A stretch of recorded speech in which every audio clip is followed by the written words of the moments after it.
मुंबई घाटकोपर येथे झालेल्या दुर्घटनेनंतर कर्जत तालुक्यात रस्त्यांच्या कडेला असलेल्या सर्व जाहिरात फलक यांना नोटीस बजावण्यात आले आहेत।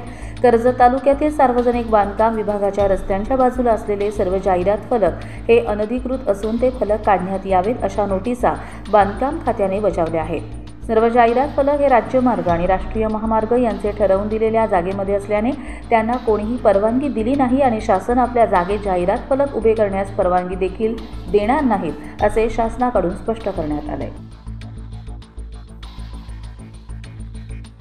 कर्जत लाईव्हसाठी संतोष पेरणे, कर्जत।